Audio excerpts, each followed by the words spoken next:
So today we are going to do a bilateral simultaneous total knee replacement surgery. If you see right now, this is the patient's knee, the right and the left. If you see on the medial aspect, the whole of the compartment is completely compromised. This is bone on bone, what we call as arthritis. You see the bone is touching on each other. The same is on the left side. Both the legs have completely got crooked because of that, and because of this, I think we opted for doing both the knees. If you see, these are the lateral X-ray. You can see the osteophytes which are here. They call as patellofemoral arthritis, which is present in both the sides. There are osteophyte on the posterior femoral condyle, and that is the reason the patient is having a fixed flexion deformity. We are planning to remove this also once we are going for the surgery. Okay, so both the knees will be replaced when we are going to do it. Patient is already ready. We are going to start first with putting a tourniquet. Actually, this is a kind of a thing which kind of stops from any bleeding during the surgery.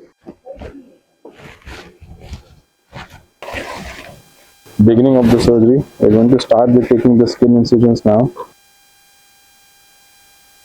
I think one thing which is very important for knee replacement is to take care of the soft tissues, okay, so that the recovery part and everything is taken care of after the surgery. So we carefully dissect whole of the muscles, okay, and the fat around the knee joint. So what we are doing right now, we are doing a subvastus knee replacement surgery. So what we are going to do is we are going to separate the muscles, and we are not going to cut any muscles at all. So whatever we are going to do is going to be kind of a natural entry to the knee joint. We are not going to cut any muscles inside. Whatever we do, we are going to do through a small space which is inside the knee joint.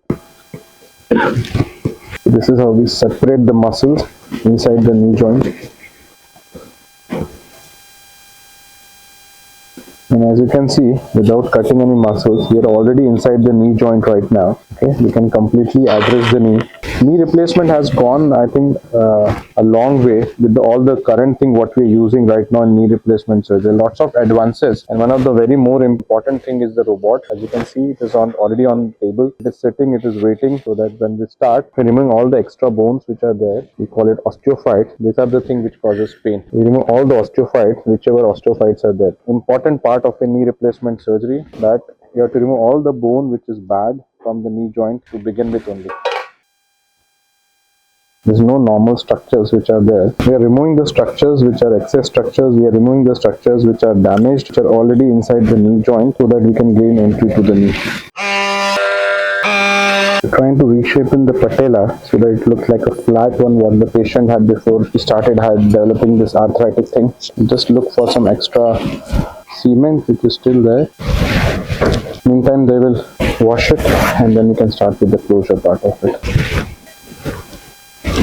So whenever we are preparing for a knee replacement, okay, we keep all the things together. There are different sizes what we keep during the surgery, okay. This is in case we want to try different sizes, it can be there. So there are already boxes which has different implants or different sizes. If you can see, all the sizes starting from the smallest to the biggest are there, so that in case we need something on the higher side, we can use it. There are all the insert which is there. If you see, we have two kind of poly. One is a CR and PS, what I was talking about. If you see, there is a difference between those. Cruciate retaining and a posterior stabilized. Okay, this is how we can say the different kind of implants what we use: a cruciate retaining and a posterior stabilized implant. Even the implant what we use, they look differently. So if you see this one and this one, okay, there are also two different kind of implant. This is a posterior stabilized one, and this is a cruciate retaining one. So when this articulate, they have different geometry, but overall the results are same. It doesn't make any difference. So if you're using a cruciate retaining, this is how it works, okay, for a cruciate retaining means, and this is how it works for a posterior stabilized.